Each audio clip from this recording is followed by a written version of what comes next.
বধূ অথবা মেয়ে যখন গর্ভবতী হয় তখন শাশুড়িরা বলে এ কম খাও, বেশি খায়ও না, তাহলে ডেলিভারিতে কষ্ট হবে বেশি। তো মারাত্মক ভুল। এখন তো সে একা খায় না, তার খাবার দিয়ে তার বাচ্চাও খায়। এজন্য এই সময় তাকে বেশি ভিটামিনযুক্ত প্রোটিন সমৃদ্ধ খাদ্য তাকে দিতে হবে, তাহলে সন্তানের বডি ফরমেশন আরো সুন্দর করে সুগঠিত হবে। আল্লাহ তাআলা বলছেন পেটের ভিতরে আস্তে করে বড় হলো, তৈরি করলাম কিভাবে? আল্লাহ তাআলা বলেন আল্লাযী খালাকাকা ফাসাওয়াকা ফাআদালাক ফি আইয়ি সূরাতিন মা শাআ রাক্কাবাক। আল্লাহ তাআলা বলেন আমি সৃষ্টি করলাম, সুন্দর করে আকৃতি দিলাম, ফি আইয়ি সূরাতিন মা শাআ রাক্কাবাক। রাক্কাবা ইউরাক্কিবু তারকিবান, জোড়া জোড়া তৈরি করলাম, অনেকগুলি জোড়া দিলাম। পায়ে জোড়া, হাঁটুতে জোড়া, কোমরে জোড়া, বাহুতে জোড়া, কনুতে জোড়া। আপনার হাতের আঙ্গুল থেকে শুরু করে বাহু পর্যন্ত কয়টা জোড়া বলতে পারেন? গুনে দেখেন নাই তো, অথচ আপনারই হাত। এই হাতের মধ্যে 6টা জোড়া আল্লাহ দিয়েছে। এই জোড়াগুলি যদি না দেওয়া হতো তাহলে ক্ষতি কি ছিল? ক্ষতি এই ছিল আঙ্গুলে কোনো জোড়া নাই, এটা হাত হতো না, কাটা চামচ হইতো। কোনোই তো জোড়া নাই, এটা হাত হতো না, এটা একটা লাঠি হতো। ভাত খাবেন কি করে? ভাত মাখাবেন কি করে? মুখে দিবেন কি করে? দুইজন সামনাসামনি বসবেন, একজন আরেকজনের মুখে উঠাই দিবেন। নিজের খাবার হাত ক্লোজ হয় না বলে নিজের খাবার নিজের মুখে তুলে দিতে পারবেন না। সুবহানাল্লাহ বলবেন না? সুবহানাল্লাহ বলবেন না? আল্লাহ রাব্বুল আলামিন বলেন সুগঠিত করলাম, সুন্দর করলাম। এরপরে মায়ের পেট থেকে মাস দিন যখন পূর্ণ হয়ে গেল, সুম্মা নুখরিজুকুম তিফলা, বাচ্চার আকারে মায়ের পেট থেকে বের করে নিয়ে আসলাম। সুবহানাল্লাহ। মায়ের পেট থেকে বেরিয়ে আসলে এখন তুমি খাবে কি? মায়ের পেটে যখন ছিল তখন খাবারের লাইন ছিল কয়টা বলেন? একটা লাইন ছিল। মায়ের পেট থেকে যখন বেরোলেন তখন সে লাইনটা কেটে দিয়েছে না? একটা লাইন কেটে গেছে, যাও খাইতো, লাইনটা কাটা। এখন খাবে কি? আমার আল্লাহ রাব্বুল আলামিন এমন আল্লাহ, আপনি পৃথিবীতে আসার সঙ্গে সঙ্গে মায়ের পেটের ভিতরে থাকাকালীন সময় যে লাইনটা ছিল লাইন কেটে দেওয়া হলো। এবার আল্লাহ রাব্বুল আলামিন মায়ের বুক থেকে সন্তানের খাবারের জন্য ডবল লাইন চালু করে দিলে। মাতৃস্তনের বোটায় একটা ছিদ্র দিলে অনেকগুলি দুধ বেরিয়ে এসে গলা আটকে যেত। বাচ্চা তুমি, সেজন্য আমি আল্লাহ ওই স্তনের বোটার মধ্যে সূক্ষ্ম সূক্ষ্ম 32টি ছিদ্র করেছি, যাতে করে আস্তে করে চোষা দিলে দুধ এসে তোমার পেট ভরে যায়।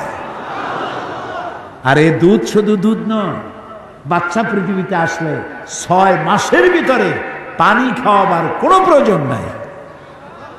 তাও সুবহানাল্লাহ কবেন না? মায়ের দুধ এটি, এর মধ্যে রয়েছে ফুড ভ্যালু, এর মধ্যে রয়েছে পানি, এর মধ্যে রয়েছে ক্যালসিয়াম, এর মধ্যে রয়েছে ভিটামিন, এর মধ্যে রয়েছে আয়রন, এর মধ্যে রয়েছে রোগের প্রতিষেধক, রোগকে প্রোটেক্ট করার মতো ক্ষমতা এই দুধের মধ্যে আল্লাহ তাআলা দিয়ে দিয়েছেন। সুবহানাল্লাহ। যে মায়ের দুধ খেয়ে বড় হলে, আহারে সেই মাকে ভুলে যেও না। এ মা হচ্ছে এমন মা যিনি বাচ্চাকে ঘুম না পড়াইয়া নিজে ঘুমান না, বাচ্চাকে গোসল না করাইয়া নিজে গোসল করেন না, বাচ্চাকে না খাওয়াইয়া নিজে খান না। অনেক লক্ষ্মী ছাড়া পুরুষ আছে স্ত্রীর কথা মতো মায়ের সাথে কথা বলা বন্ধ করে দেয়। অবশ্য বগুড়ায় এরকম নাও থাকতে পারে। এগুলো কপাল পড়া। এগুলো কি বলেন? কপাল পড়া। মায়ের সাথে কথা বন্ধ করছো। আবার কেউ কেউ বলে এই বুড়িটা মরে না কেন? ইন্না লিল্লাহি ওয়া ইন্না ইলাইহি রাজিউন।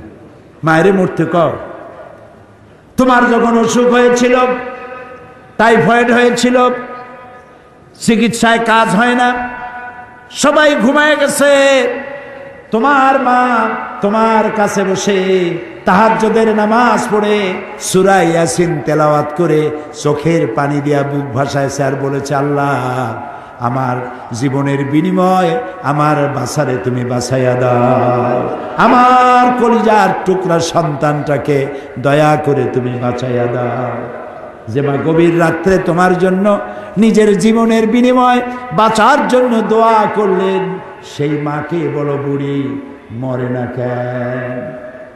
নাউজুবিল্লাহ, নাউজুবিল্লাহ।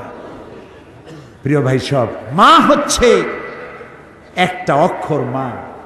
আহারে, একটা অক্ষর মা। মনে হয় সারা দুনিয়ার সব মধু আল্লাহ একটা অক্ষরের মধ্যে ঢুকাই দিয়েছে। মা। বিদেশ থেকে যখন সন্তান আসে, চাকরি বাকরি করে সৌদি আরব, কুয়েত, কাতার, সকলের চোখ থাকে বাক্সের দিকে, আমার জন্য আনছে কি? একমাত্র মা মুখের দিকে তাকায়, আহারে বাসার মুখটা শুকায় গেছে, খায় নাই কিছু, ও বাবা কখন খাইছিস? আর কেউ বলে? যিনি মা হারাইছেন তিনি বুঝবেন কি হারাইছেন। কেউ জিজ্ঞেস করবে না খাইছো কখন, ঠিক মতো জায়গা মতো পৌঁছে গেছো কিনা জিজ্ঞেস করে না। এজন্য কবি বলেছেন, বিদেশে বিরাজ্যে যার পুত্র মারা যায়, পশু পাখি না জানিতে আগে জানে মা। মায়ের কলিজায় টান লেগে যায়, সহ্য করতে পারে না। সুতরাং মায়ের জন্য আল্লাহ তাআলা দোয়া করতে বলেছেন, আমার কাছে দোয়া করো। কে দোয়া শুকাইছে? মা বাপের জন্য আমার কাছে দোয়া করো। আল্লাহ তাআলা বলেছেন, ওয়াকাদা রাব্বুকা আল্লা তা'বুদু ইল্লা ইয়াহু ওয়া বিল ওয়ালিদাইনি ইহসানা। তোমার রবের পক্ষ থেকে চূড়ান্ত সিদ্ধান্ত হয়ে গেছে, আমি আল্লাহর ইবাদত করার পর তোমার মা বাপের খেদমত করবে। সুবহানাল্লাহ। ওয়াকুল লাহুমা কাওলান কারীমা। আর মা বাপের সাথে অসম্মানজনক কথা কখনো বলবে না, মা বাপরে ধমক দিবে না, চোখ মোটা করবে না। অনেক ছেলে পেলে আছে মা বাপ মারে পর্যন্ত। চোখ মোটা করে তাকাও কার দিকে? আল্লাহ ইচ্ছে করলে তোমাকে অন্ধ বানায় দিতে পারে। এটা বেয়াদবি করার জায়গা নয়। তোমার মা যদি দুশ্চরিত্রাও হয়, তুমি তাকে ধমক দিতে পারো না। তোমার মা যদি মুশরিক হয়, কাফের হয়, তাও তুমি তাকে ধমক দিতে পারবে না। মায়ের মতো আদর করতে হবে, যত্ন করতে হবে, তার সেবা করতে হবে, তার কাছে দোয়া চাইতে হবে। তোমার জান্নাত তোমার মায়ের পায়ের তলে। সুবহানাল্লাহ। আল্লাহ রাব্বুল আলামিন দোয়া শিখাইছেন, বান্দারে তোর মা বাবার জন্য আমার কাছে দোয়া কর। রব্বিরহামহুমা কামা রব্বায়ানি সগীরা। পড়েন সবাই, রব্বিরহামহুমা কামা রব্বায়ানি সগীরা।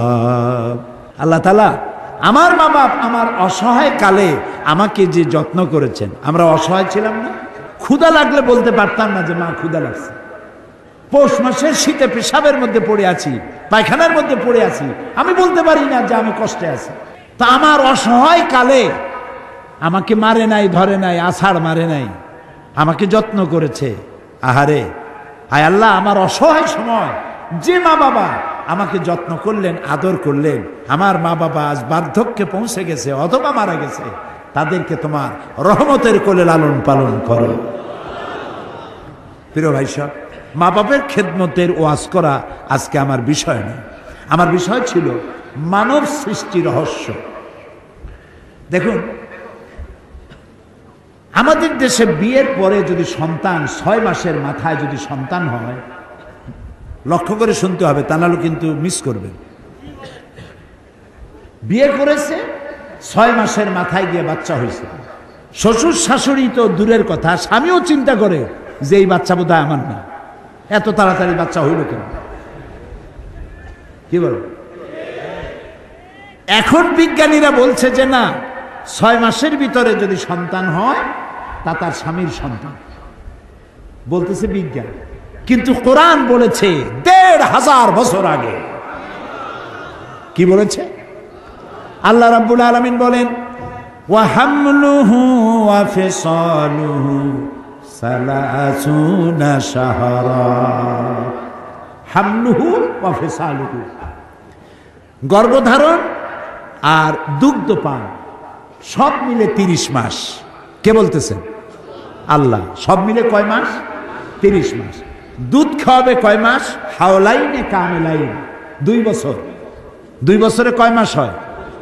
হ্যাঁ, কোন না তাড়াতাড়ি, ও অঙ্কে ফেল করে। 2 বছরে 24 মাস। তা আল্লাহ তাআলা আগে কি বলেছেন? ওয়া হামলুহু ওয়া ফিসালুহু সালাসুনা শাহরা, 30 মাস। 30 মাসের 24 মাস গেল দুধ খাওয়াইতে, থাকে কয় মাস? 6 মাস। এই 6 মাস গর্ভ, সর্বনিম্ন গর্ভের বয়স হলো 6 মাস। এটা বিজ্ঞান এখন বলতেছে, আর রাসূলকে দিয়ে আল্লাহ বলেছেন ১৫০০ বছর আগে। পাগলেরা কয় কি? বলে যে মুহাম্মদ সাল্লাল্লাহু আলাইহি ওয়াসাল্লাম তো মধ্যযুগে আসছে, তখন বিজ্ঞান ছিল না। সেই যুগের কথাগুলি এখন কি মানা যায়? এখন বিজ্ঞানের যুগ। আরে বাবা, তোমার বিজ্ঞান গেছে কতদূর? আমি মাঝে মধ্যে বলি, বিজ্ঞান গেছে কই? বিজ্ঞান গেছে কেবলমাত্র চাঁদে, মঙ্গল গ্রহে যাইতে পারে নাই। স্পুটনিক পাঠাইছে, আর প্রথম একটা কি পাঠিয়েছিল, নাম কি মনে আছে? হ্যাঁ, পাথফাইন্ডার। হ্যাঁ, এগুলো মনে রাখবেন, কাজে লাগবে, আমাকে অন্তত সাহায্য করতে পারবেন। তো পাথফাইন্ডার গেছে প্রথম, তারপরে স্পুটনিক পাঠাইছে। পৃথিবী থেকে 49 কোটি মাইল দূরে হলো মঙ্গল গ্রহ, 49 কোটি মাইল। সেইখানে গেছে পাথফাইন্ডার। ওটার 6 চাকার একটা গাড়ি, ওজন কম, ভিতরে ক্যামেরা আছে। ওটা গিয়া নামলো, নামার পরে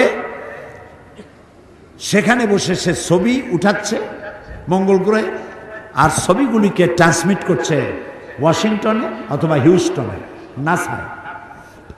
হিউস্টন ইউনিভার্সিটিতে আমি প্রোগ্রাম করেছি, এবং হিউস্টন ইউনিভার্সিটির কাছেই হলো মহাশূন্য গবেষণাগার। নীল আর্মস্ট্রং, মাইকেল কলিন্স যে রকেটে করে চাঁদে প্রথম অবতরণ করছিলেন, সেই রকেটও আমি উঠছি, এবং ওই চাঁদের মধ্য থেকে তারা মাটি নিয়ে আসছে। সেই মাটি, পাথর, অন্যান্য পদার্থ দূর করে শুধু মাটি একটা বক্সের মধ্যে রেখে তাতে আলু, টমেটো আর ভুট্টা লাগাইছে। এর দ্বারা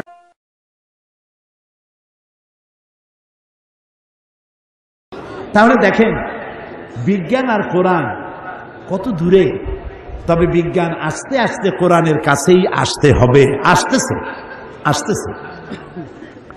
এরপরে এই শরীরকে আল্লাহ তাআলা নার্ভ সিস্টেম করেছেন, মাথা থেকে শুরু করে পা পর্যন্ত শিরা উপশিরা আছে, অসংখ্য শিরা এবং উপশিরা দেওয়া হয়েছে। এগুলি কেন? এগুলি এই জন্য যে আপনার এই শরীরটাকে উত্তপ্ত করার জন্য, গরম করার জন্য বডির মধ্যে একটা জেনারেটর আছে। জেনারেটরের নাম কি? হার্ট, হৃৎপিণ্ড। হৃৎপিণ্ডের কাজ কি? হৃৎপিণ্ডের কাজ হচ্ছে সিস্টোলিক এন্ড ডায়াস্টোলিক। এটা সম্প্রসারণ, সংকোচন এরকম করে, এরকম করে। কেন করে? করে এই জন্য আপনি আর আমি কার্বোহাইড্রেট খাই। শুনতেছেন? কার্বোহাইড্রেট কি? কার্বোহাইড্রেট হচ্ছে ডাল, ডাল জাতীয় খাদ্য, আটা, আটা জাতীয় খাদ্য, চিনি, চিনি জাতীয় খাদ্য, চাল, চাল জাতীয় খাদ্য। এই 4 প্রকার খাদ্যকে কার্বোহাইড্রেট বলা হয়। এই কার্বোহাইড্রেট যখন আপনি খেলেন, তো শরীরের ভিতরে গিয়ে কিছু স্টুল হলো, কিছু ইউরিন হয়ে বেরিয়ে চলে গেল, বাকিটা ব্লাড তৈরি হলো। এই ব্লাড আপনার শরীরকে গরম রাখে। তো শরীরটাকে গরম রাখে এবং সচল রাখে। শরীরের কোনো এলাকায় যদি ব্লাড সার্কুলেশন বন্ধ হয়ে যায়, সেই এলাকাটা কি হবে? প্যারালাইজড হয়ে যাবে। এখন বডিটাকে গরম রাখা, সচল রাখা, এটার জন্য নার্ভ সিস্টেম। আর সমস্ত নার্ভের ভিতরে রক্ত সঞ্চালনের জন্য আল্লাহ তাআলা দিয়েছেন হার্ট সিস্টোলিক এবং ডায়াস্টোলিকের মাধ্যমে এটা পৌঁছে দিচ্ছে। এখন মানুষের হার্ট অপারেশন হয়, এখন এই হার্টের অপারেশনের প্রয়োজন কেন? হার্টের ভিতরে এই রকমের মোটা মোটা কতগুলি তার আছে যেগুলিকে বলা হয় আর্টারি। এই আর্টারিগুলি মোটা, এর মধ্য দিয়ে রক্ত সঞ্চালিত হয় সারা বডির মধ্যে। এখন এই আর্টারিগুলি আপনি যে চর্বি খান, ঘি খান, এক শ্রেণীর লোক আছে ঘি খায় পানির মতো, মদ খায়, ঘি খায়, চর্বি খায়, ফ্যাট জাতীয় জিনিস যা আপনি খান, এই সমস্ত ফ্যাটগুলো গিয়ে এই হার্টের ভিতরের আর্টারির মধ্যে গিয়ে যে ছিদ্র আছে ওর দেওয়ালে চর্বিগুলি জমতে জমতে এক সময় সংকীর্ণ হতে হতে এরকম হয়ে যায়, আর ব্লাড পাস করে না। যখন ব্লাড পাস করে না তখন অ্যানজাইনা হয়, বুকে বেদনা শুরু হয়ে যায়, এটাকে ডাক্তাররা বলে অ্যানজাইনা। এই অ্যানজাইনা কতটা হলো, আপনার ব্লকেজ কতটা, সেটাকে টেস্ট করার জন্য এনজিওগ্রাম করতে হবে। এনজিওগ্রাম করে দেখবে যে 100%, 75% or 80% 3টা বা 4টা বা 5টা ব্লক হয়ে গেছে। এখন আপনাকে যদি বাঁচাইতে হয় তাহলে বাইপাস অপারেশন করতে হবে। আমি আপনার চিকিৎসা শিখাইতেছি না, আমি কোরআনের দিকে নিয়ে আসতেছি।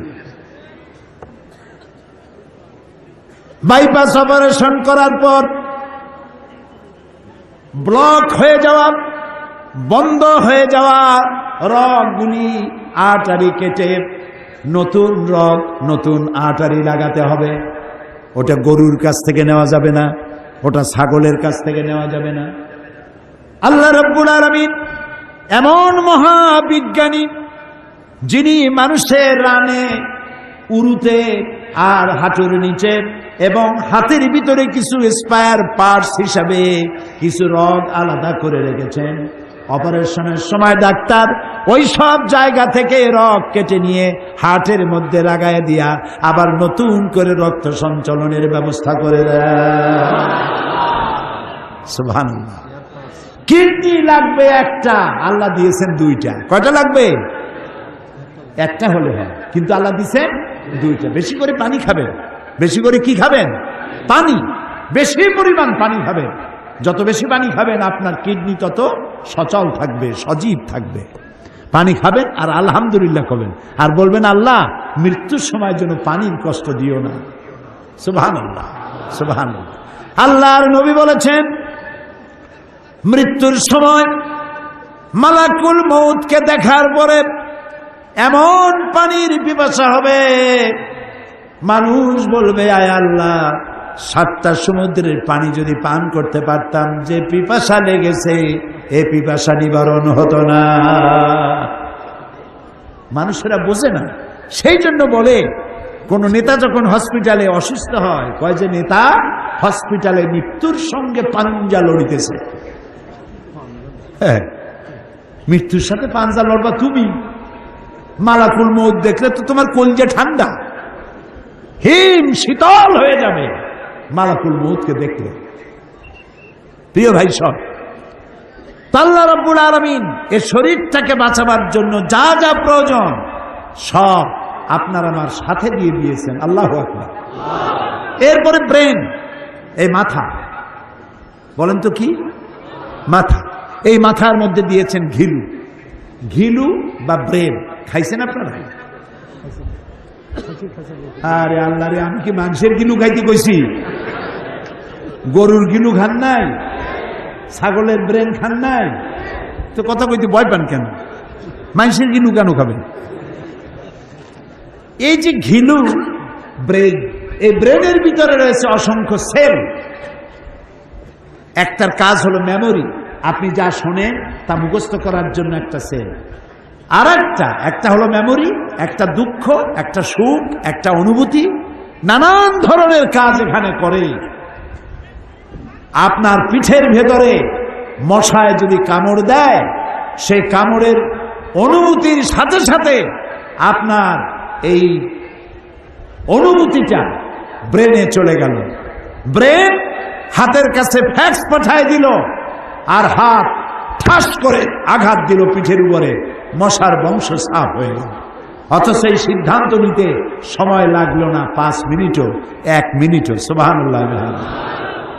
আল্লাহ রাব্বুল আলামিন মানুষকে এত সুন্দর করে তৈরি করে আল্লাহ তাআলা বলেছেন, এই মানুষগুলি আমি সৃষ্টি করেছি যে কারণে, সে কারণটা হলো মা খালাকতুল জিন্না ওয়াল ইনসা ইল্লা লিয়াবুদুন। ইবাদত ছাড়া অন্য কাজে তৈরি করি নাই বান্দারে, তোমারে আমি বানাইছি ইবাদতের জন্য। কি জন্য বানাইছি? হাত দিলাম, পাও দিলাম, চোখ দিলাম, সব দেখো আর শুকরিয়া আদায় করো। আল্লাহ, গাছের ফল খুবই মিষ্টি, আমি শুকর আদায় করবো কি গাছের? কার করব? এই লোকটার গলার আওয়াজ এত মিষ্টি, এই যে মশিউর রহমান কি সুন্দর গান গায়ে গেল, আল্লাহ তার গলাটা ভালো রাখুক, কি সুন্দর গান গাইল। এখন প্রশংসা কি মশিউরের? এ প্রশংসা কার? ডাক্তারের চিকিৎসায় ভালো হয়েছি, প্রশংসা কি ডাক্তারের? প্রশংসা আমার ওই আল্লাহর, যিনি ডাক্তারকে সঠিক ডায়াগনোসিস করার তৌফিক দিয়েছেন, আর আল্লাহ তাআলা আমার রোগকে ভালো করেছে। আমাদের পিতা আবুল আম্বিয়া হযরত ইব্রাহিম আলাইহিস সালাম বলেছেন, ওয়াইজা মারিতু ফাহুয়া ইয়াশফিন, আমি যখন অসুস্থ হই তখন আমাকে রোগমুক্ত কে করে? বলেন কে করে? এই জন্য ইবাদত, এর জন্যই আল্লাহ আমাদের তৈরি করেছেন। এখন আপনি যদি মনে করেন যে ইবাদতের জন্যই যদি তৈরি হই, তাহলে আমি চাষ করব কখন, চাকরি করব কখন, ব্যবসা করব কখন? সারাদিন যদি ইবাদত করি, ইবাদত বোঝেন নাই বলেই এই প্রশ্ন আপনি করেন। ইবাদত কি শুধু নামাজ? শুধু নামাজ রোজা ইবাদত নয়, শুধু নামাজ রোজা হজ যাকাত ইবাদত নয়। ইবাদত হলো জীবনের সমস্ত কাজগুলি আল্লাহর হুকুম মাফিক যদি করি, যা তিনি নিষেধ করেছেন তার থেকে যদি বাঁচি, রাসূল যা আদেশ করেছেন তা যদি মানি, যা নিষেধ করেছেন তার থেকে যদি বাঁচি, এর নাম ইবাদত। আপনি চাষি, জমিন চাষ করতে গেছেন, সকালবেলায় পান্তা ভাত খাইয়া বিসমিল্লাহ বলে নেমে গেলেন, জমিনের চাষ করতেছেন আল্লাহর নাম নিয়ে, জমিনের কারো আইল ঠেলতেছেন না। যতক্ষণ না চাষ কাজ শেষ করে বাড়ি না ফিরছেন, অতক্ষণ নফল নামাজ পড়লে যে সওয়াব হতো, এই সওয়াব আমলনামায় লেখা যাবে। এই সওয়াব থেকে রিকশাওয়ালা বঞ্চিত নয়, এই সওয়াব থেকে নসিমন করিমন ওরাও বঞ্চিত নয়, ঠেলাওয়ালা কুলি মজুর তারাও বঞ্চিত নয়। আপনি দোকানদার, আপনি ব্যবসা করতেছেন, ওজনে কম দেবেন না, খাদ্যে ভেজাল দেবেন না, বাংলাদেশি কাপড় বলে দিলেন মেড ইন জাপান, এই তো পরশুদিন আসছে, এই মিথ্যা কথা কই তো সর্বনাশ করলেন। মিথ্যা কথা বললেন না, ওজনে কম দিবেন না, খাদ্যে ভেজাল দিবেন না। যতক্ষণ দোকানে থাকবেন অতক্ষণ জিকির আজগার করলে, নফল নামাজ পড়লে যে সওয়াব হতো ওইটাই আমলনামায় লেখা যাবে। এমনকি বোর জন্য যে শাড়ি কিনবেন, ব্লাউজ কিনবেন, চিংড়ি মাছ কিনবেন, তরিতরকারি কিনবেন, সেটাও ইবাদতের মধ্যে শামিল, যদি তা হালাল পয়সা দিয়ে হয়। হালালে বরকত হয়, হারামে কোনো বরকত হয় না, হয় না। কুত্তা,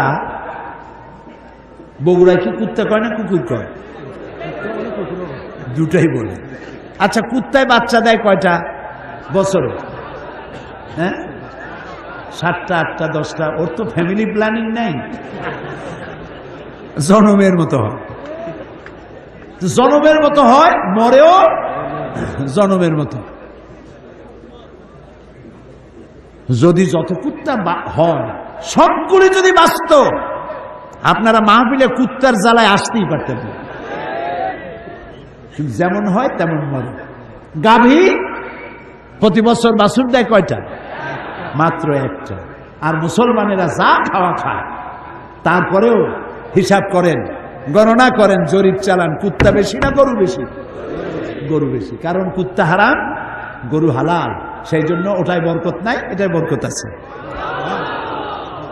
যারা অফিসার হাজার হাজার টাকা বেতন পান, সরকারের চেয়ারে বসেন, মানুষকে কষ্ট দিবেন না। ওখানে আপনাকে বসাইছি মানুষের উপকার করার জন্য, সেজন্য গভর্নমেন্ট আপনাকে পিএস দিয়েছে, এপিএস দিয়েছে, শেয়ার দিয়েছে, অফিস দিয়েছে, এসি দিয়েছে, বোনাস দিয়েছে,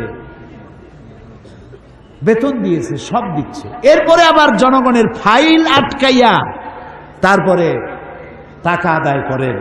অবশ্য বগুড়ার অফিসাররা করেন, আমি অন্য জেলার কথা বলতেছি। এই কাজটা যে করেন, মানুষের বুকের উপরে রিভলভার ঠেকাইয়া পয়সা আদায় করা যেমন সন্ত্রাসী তৎপরতা, কোন মানুষের ফাইল আটকায় টাকা আদায় করা তার থেকে বড় সন্ত্রাসী তৎপরতা। সুতরাং আপনার পয়সা হারাম হয়ে যাচ্ছে। বেতনটা নিলেই ভালো হইতো, আপনি ঘুষ খাইলেন। কি হইল জানেন? যে লোকটা ঘুষ দিল সে তো বড় কষ্টে পড়ে দিয়েছে, তার কাজটা দরকার, সেজন্য ঘুষ দিয়েছে। ঘুষ দিয়া যাওয়ার সময় বলতে বলতে যায়, আল্লাহ এতগুলো টাকা ঘুষ নিল, ওরে কলেরা দাও, ওর বউরে বসন্ত দাও, আর ওর বাচ্চাগুলারে ক্যান্সার দাও।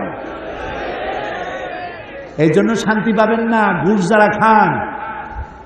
বেতন পান 10,000 টাকা, ঘুষ খাইছেন 50,000 টাকা, জমবে না মোটেও। বউরে ধরবে জেনে, মাইয়েরা ধরবে বুতে, ছেলে হবে গুন্ডা, বন্ধু থাকবে কয়েকটা হোন্ডা। হোন্ডা, গুন্ডা, বুথ, জেন, এগুলোর পয়সা দিতে দিতে সব শেষ। দেখা যাবে মাসের শেষে টাকা টোকা নেই। অথচ দেখেন রিক্সাওয়ালা, গরিব রিক্সাওয়ালা, ওর কিন্তু কোনো চিন্তা নাই, টেনশন নাই, কোনো পাহারাদার নাই, পিএসও নাই, এপিএসও নাই। সকালবেলায় পান্তা ভাত খাইছে। বড় লোকেরা পান্তা খায় পহেলা বৈশাখ। পহেলা বৈশাখ কামে খুব দ্রুত আসতেছে। হ্যাঁ, বাসা ইলিশ আর পান্তা ভাত একদিনের জন্য যদি বাঙালি হওয়া যায়, অসুবিধা কি? এই গরিব মানুষটি